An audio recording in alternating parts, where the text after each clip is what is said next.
Hi, my name is Rachel Gill. I'm with DBT Peer Connections, and I'm a DBT mentor and peer advocate. And my email is ilovedbt@gmail.com. My website is ilovedbt.com, and I'm here to teach you some skills in emotion regulation today. I am not a therapist, and so this is meant to replace any professionally qualified services or mental health treatment you may need. So please be aware of that and use at your own risk.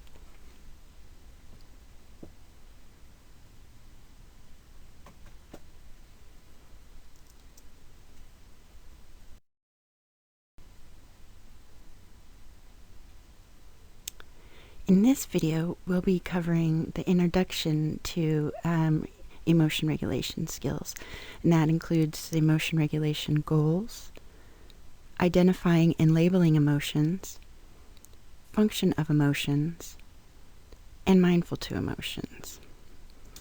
In next further videos, we'll be going over accepting and changing emotional responses, which includes check the facts, opposite action, problem solving. Then we'll go on to ABC skills, which includes accumulate positive experiences, building mastery, and coping ahead of time for emotional events. Then we'll go on to please skills, which include treating physical illness, eating balanced meals, avoiding mood-altering drugs, and sleeping balanced, as well as exercise. Finally, we will cover vitals skills, which includes validating yourself, imagine, take small steps, applaud yourself, lighten your load, and sweeten a pot. And again, this video particularly will just be covering the introduction part of the emotion regulation skills.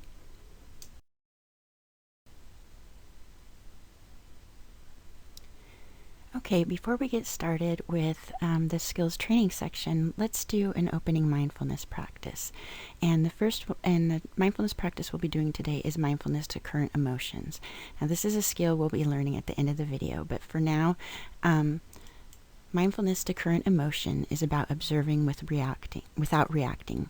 So what we're going to do is we're just going to notice what the emotion is that we're feeling right now.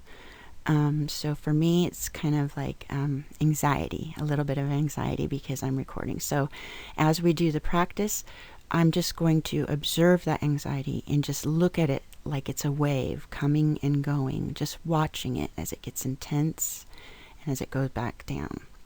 Okay, now to get ready for doing mindfulness practice, you want to get seated comfortably with your feet flat on the ground, your back straight, your body relaxed, and your eyes open and looking slightly downward on a single spot. As you breathe, bring your inhale into your stomach, letting it swell and empty out of your stomach as you breathe out. And breathe out in through your nose and out through your nose. And do it slowly and quietly and smoothly and slowly as possible. Follow my prompts as you breathe, deep and breathing deeply, slowly, and mindfully. The mindfulness bell will ring 3 times to start and 1 time to end the practice. Okay, let's begin.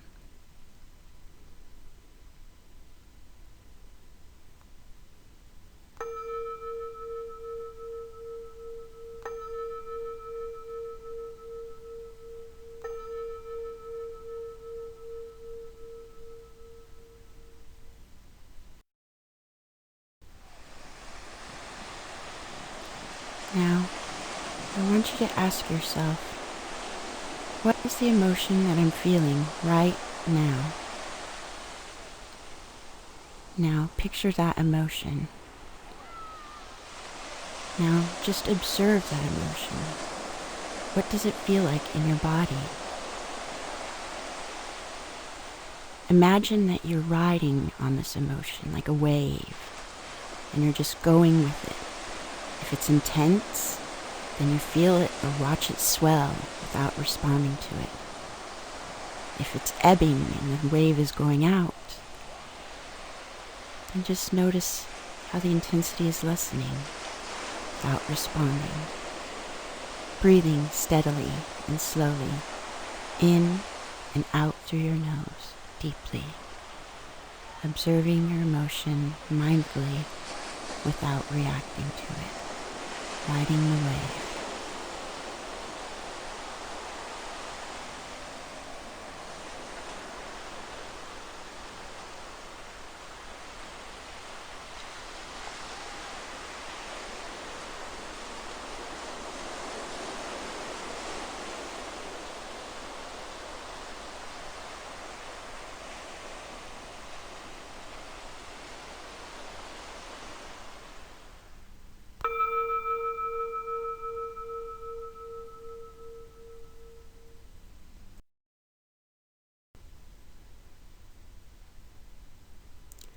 So what are the goals of emotion regulation skills training? First, they are to understand your emotional experience, to reduce your emotional vulnerability, and to decrease emotional suffering. First, we begin to understand our emotional experience by labeling our emotional experience. And we begin by identifying factors that reduce our ability to regulate emotion. We want to observe and describe what our emotions do for us, observe and describe our individual emotions, and determine if our emotional responses are effective.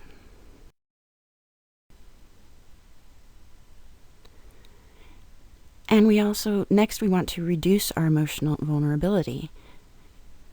And we do this by checking the facts so that we respond to reality. Sometimes, so like if you're upset at somebody and you think that the reason they're not answering the phone is because they're mad at you. Well, you don't really know they're mad at you unless you can check the facts. So it doesn't really do you good to get mad because you think the person's not answering because they're mad at you, if you don't even know if that's true. So you want to check the facts.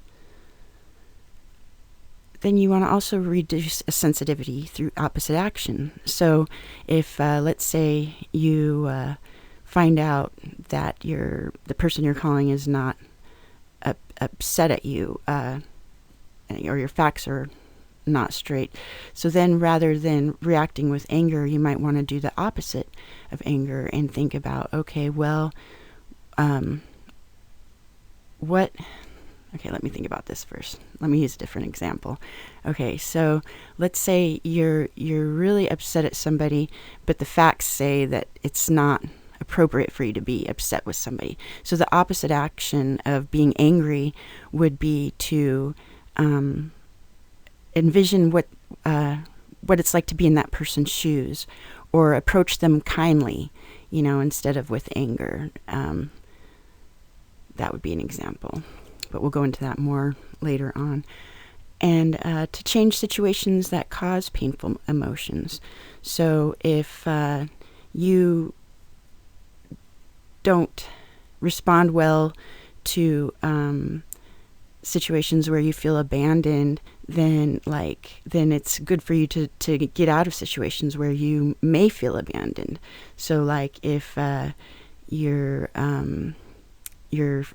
fiance or somebody doesn't do well at showing up on time to scheduled meetings that you have, then maybe it's not wise for you to schedule specifically your meetings, or to have them totally time dependent, because then you might be setting yourself up for painful emotions. So you might want to change the situation. Instead, give yourself a window or a way to check in, or something else like that. And then you want to decrease vulnerability to emotion mind. And there's a couple different ways we can do that too.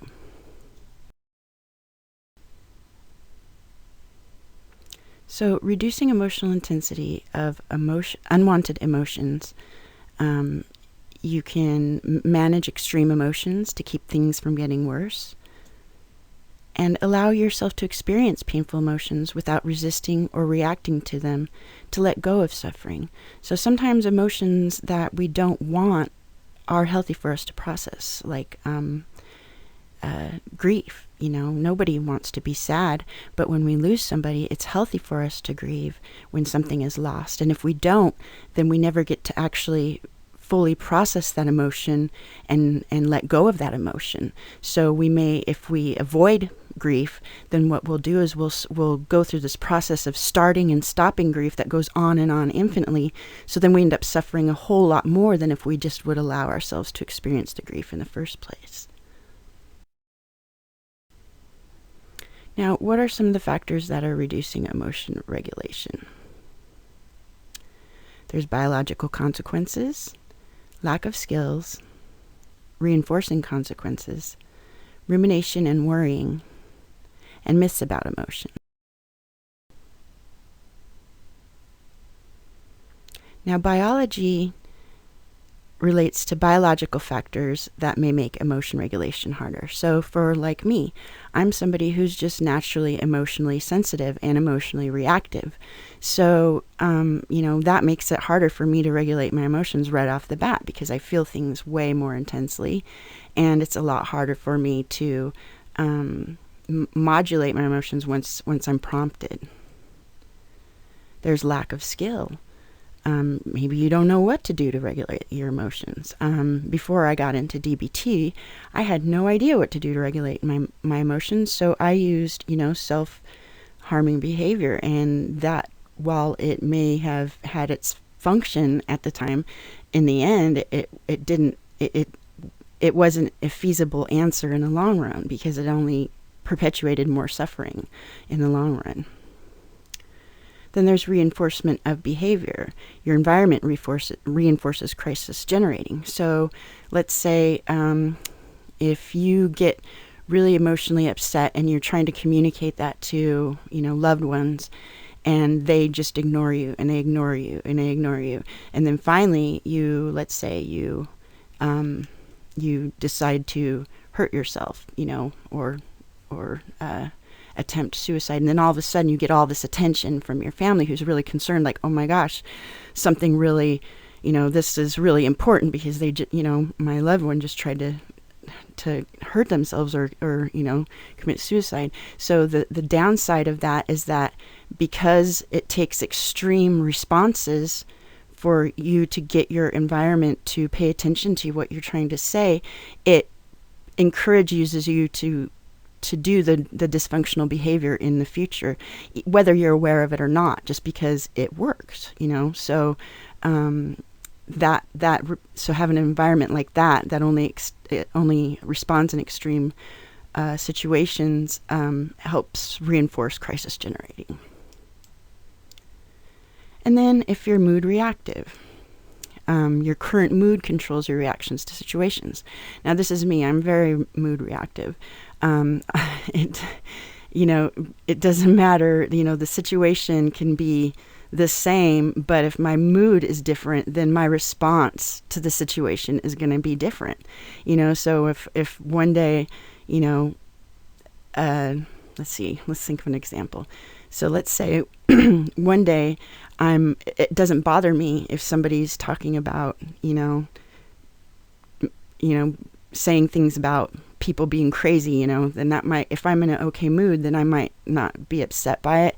But if I'm, angry, then it might make me more angry because I start thinking like, oh, why do people have to use that word crazy so much? And it's so, stigmatizing, so depending on what my mood is, then I'm going to be controlled by my mood more than what's actually going on. So that reduces emotion regulation. And then problems seem like a threat instead of a challenge.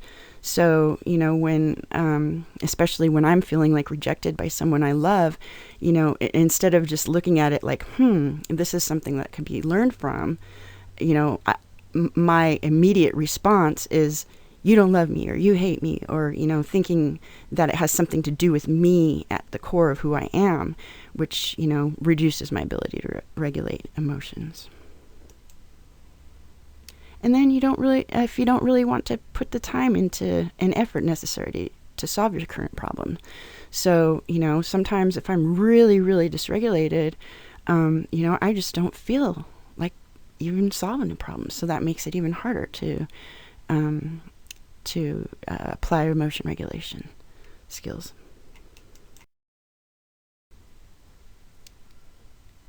And then there's falling into the sea of why. Now, this means that with overwhelming emotions, you fall into the sea of discontrol, where you feel like you're drowning under hurricane-strength waves of emotions. So basically, it's kind of like when you start getting really, really dysregulated, and then you're just like, why is this me? Why do I have to be like this? Why is it like this? Why can't I just be like everybody else? Why can't I just regulate my emotions? Why do I have, that's the sea of why. And when you start falling into the sea of why, you're just going to find yourself getting more and more dysregulated. So being mindful to notice that when you're falling into the sea of why, is a good prompt for you to go, okay, maybe I need to regulate my emotions. And then there's emotion myths. And myths about emotions get in the way of your ability to regulate emotions. Now, emotion myths are like, emotions are a sign of weak. If you show emotions, that means you're weak. Or emotions are just who I am. Or if you're emotionally sensitive, that means you're a drama queen. Things like that. Those are emotion myths. And having those beliefs, those myths about emotions can reduce your ability to regulate emotions. And like we covered, myths that emotions are bad or weak lead to avoiding emotions. So if you think that, like guys, for example, we know in American culture, we teach boys from a young age that, crying is for sissies, or crying is, so we encourage, males to suppress their sadness or expressions of sadness. So, guys may think that, it's bad or weak to express sadness, so that will lead to them avoiding emotions, which increases, which reduces your ability to regulate emotions.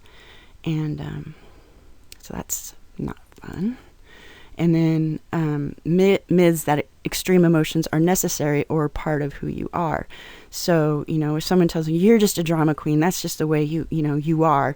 And so, that's just who you are. Well, no, emotions aren't who we are. They're a behavior. They're something that we experience, that how you feel doesn't define who you are, So, being able to, delineate between, your emotions, your extreme emotions, and who you are as a person, and see that they're two separate things are really important to emotion regulation. Now, understanding and naming our emotions are really important because, a lot of times, we'll say, oh, I just feel so out of control, or, I just feel like everything is just so crazy right now. Well, that doesn't tell us what your emotions are. So when we're dysregulated, we want to break it down into an exact label of what the emotion is, and we also want to understand that emotions are complex full system responses. So, when we feel one certain emotion, it affects the way we're thinking, it affects our physical sensations, and it affects the whole body system. And changing any part of that system can change the entire response. So let's say if you're really angry and fired up, if you put cold water on your face, that changes part of the system. It can actually change the way that you're feeling and the emotion that you're feeling at the moment. Now, ways to describe emotions. Observe and describe and name your emotions to help regulate them. So like I said, you want to be able to break it down into a label. What is the emotion? Right now, I'm feeling anxious. Right now, I'm feeling sad. Right now, I'm feeling angry. Break it down into one word, so that you know what the emotion is that you're dealing with, because you can't begin to regulate the emotion unless you name the emotion first.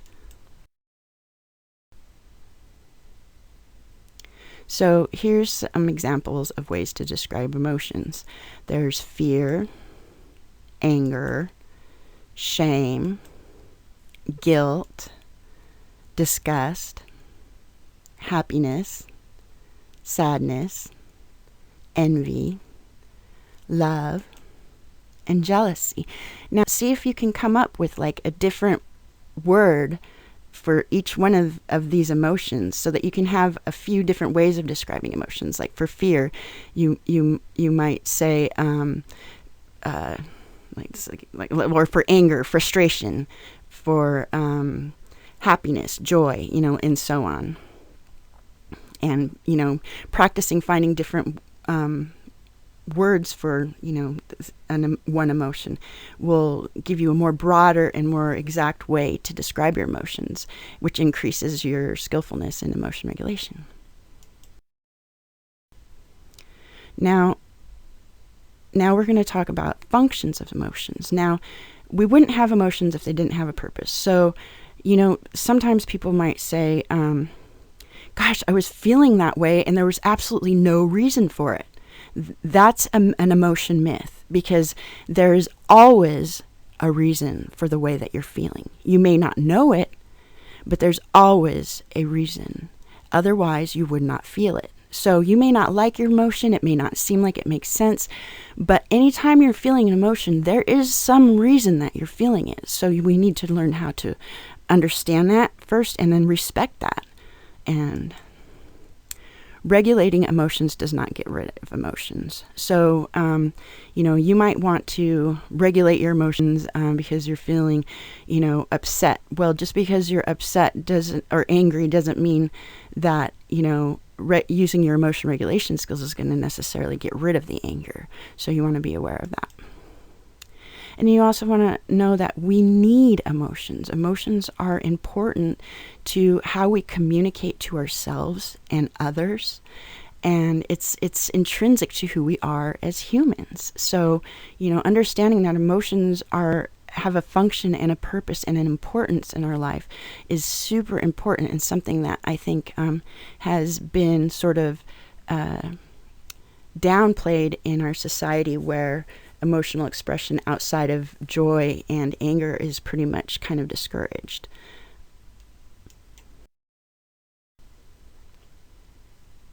So what do emotions do for you? First of all, emotions prompt action. Emotions motivate our behavior. So if you're feeling like loving, you may want to reach out to the person that you love. So they motivate you to act, to say, I love you, or to give a person a hug, or to, express that, the emotion. Emotions prepare us for action. So, if you're, let's say you're feeling envious, right? Envy may prompt you to, go out and work to get what you want. So that prepares you to move on to the next stage of acting upon that emotion. Reaction patterns to specific emotions are often hardwired. So what that means is we're often conditioned by our experiences that we have as we grow up in our youth. So things that have, like for me, I tend to react strongly with anger when someone says, that I'm being dramatic, or someone's being dramatic, or being a drama queen. Well, I immediately respond with anger because in my past, I had negative experiences with, being called dramatic or a drama queen. So that, I automatically react with anger just at hearing those words, whether or not they fit the facts of the situation. So that makes them like hardwired. Emotions save time in getting us to act in important situations. So if we're afraid, right, the first thing we do is run. We don't think about, geez, I wonder what's causing this fear, or I wonder if this fear is rational. Maybe I should sit here and think about it. No, we just run. We react. Our muscles tense up. Boom, we're ready to go. And emotions can prompt us to act before thinking things through. So like I just said, fear is a good example, because it immediately signals to our other systems, that it's time to act. And particularly in the past, when we were threatened by other animals and we didn't have we weren't on the top of the food chain, this was an extremely important function of emotion, because it helped us save our lives, and when we were in danger. So that gives it an important functional value. And strong emotions can help us overcome obstacles. So like if you're really angry because somebody's threatening, someone you love, then, strong emotions can make you act, on that anger and fight if you need to defend and protect yourself or others. And especially in life-threatening situations, that can be, extremely important.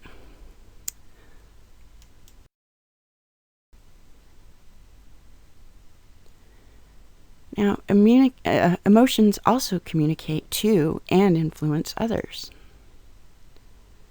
Facial expressions, posture, and voice tone are hardwired responses. Visual expressions communicate faster than words. So a smile is going to communicate faster than someone saying, "I'm happy." Emotions are helpful when we need to communicate quickly. So if we're afraid and we're in danger, we're going to be like, "Oh my gosh, I need you to do this." So we're communicating a lot more quickly, and somebody hearing the tone of our voice, seeing the visual expressions, and that they're heightened, when there's fear or danger, then that can communicate more quickly than if we're just saying the words themselves, like, "Oh my gosh, things are really dangerous, we need to act right now." And it can be extremely difficult to communicate emotions, especially, like I was mentioning before, how guys are kind of encouraged or discouraged from expressing, grief or sadness.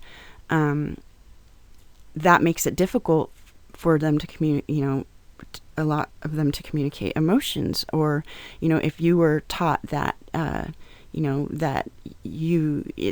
you need to be in control and you're not to express emotions, then that makes it even more difficult to communicate emotions.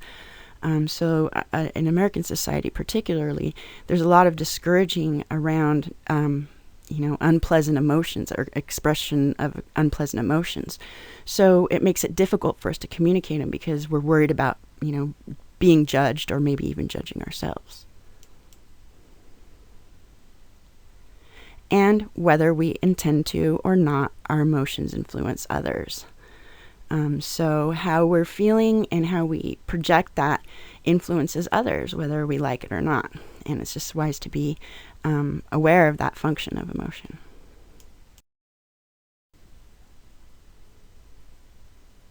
Now, what about accepting and changing emotional responses?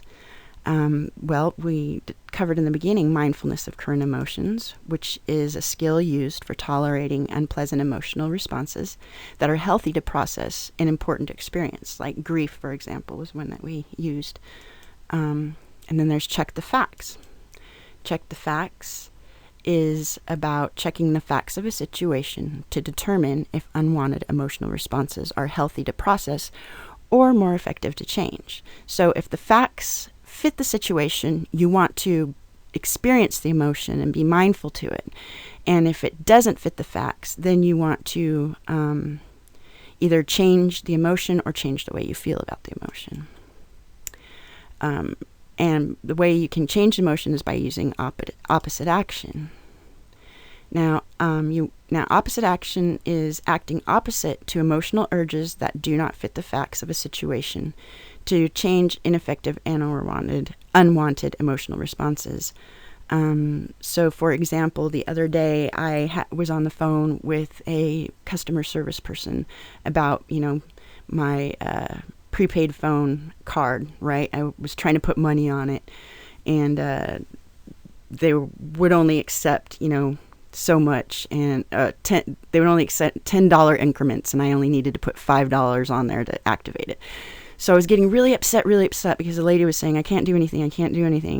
And, my emotional urge was to get angry and be like, F you, lady, you guys are so lame and da-da-da. But instead, I used opposite action, and I thought, okay, this isn't this person's fault. She's just doing her job. I need her to be my friend to get what I want. So I'm going to be kind to her instead. And I'm like, so isn't there anything that maybe we could do to possibly, figure this out? I know that, you can't accept just the plain $5, but maybe there's something else you can think of. And when, abracadabra, she goes, oh, well, let's take off one of your features, and then you don't have to pay anything, and then you've got, your bill paid for. And I'm like, wow, holy smokes, it works, and that was something that was like an aha moment for me, because a year ago, I would have ended that call, not getting anything done except for maybe getting myself, really, really dysregulated and upset. So that's where you fit opposite action in. And then there's problem solving. Problem solving is putting together the facts, opposite action, and using behavior chain analyses to help you generate emotion regulation solutions. And we'll go into this, later on in, I think the next video, we'll be talking about that. The purpose of mindfulness of current emotions is to teach you how to tolerate uncomfortable emotions that fit the facts and are healthy for you to experience.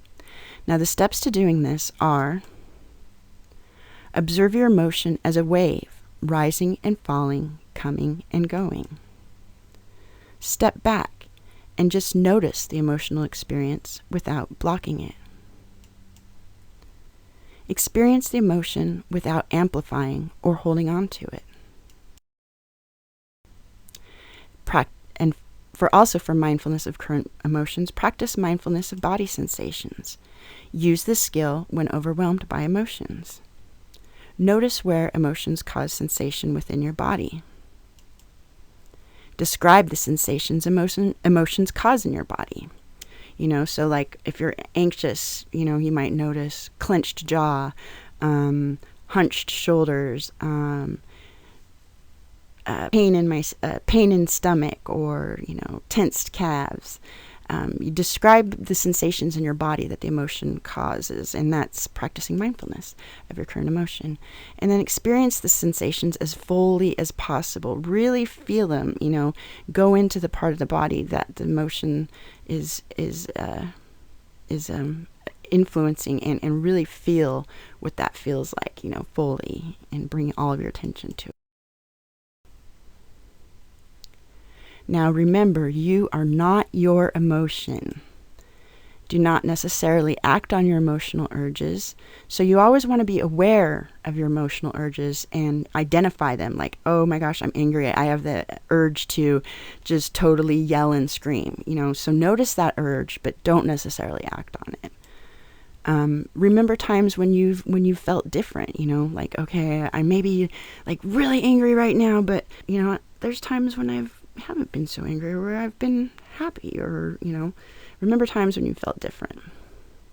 And then be mindful not to judge your emotional experience. Now this is super important, because people who have emotion dysregulation problems, like me, can also have a tendency to judge their emotional experience. Like me, whenever I get upset or sad, my emotional urge is to judge myself. My immediate urge is just go, oh, you're so stupid. Why do you gotta be such a big baby? And all this negative self-talk. So, being mindful of it, and then being mindful to not judge it, seeing it, noticing it, and then stopping it if possible once you notice it. That will help you be able to better regulate your emotions instead of intensifying them. And here's another one. Practice loving your emotion. Since every emotion has a function, and since we're taught to not express our emotions, in American culture particularly, practice finding the value in your emotion. And so, like for me, my emotional sensitivity, I practice loving it by writing poetry, or practicing loving kindness meditations, sending yourself loving kindness, or loving your anger. For me, maybe loving my anger might be, loving because of the passion that it gets me to stand up for my rights, or stand up for others' rights, or for important values. That would be a way I could learn to love my anger. But finding a way to love each and every one of your emotions is a powerful way to be able to regulate your emotion, and particularly work against tendencies to judge your emotion. So you want to respect your emotion above all. Do not judge your emotion. Practice willingness and radically accept your emotion. Say, this is my emotion. This is what I'm feeling. It is what it is. And I may not like it, but this is what I'm feeling.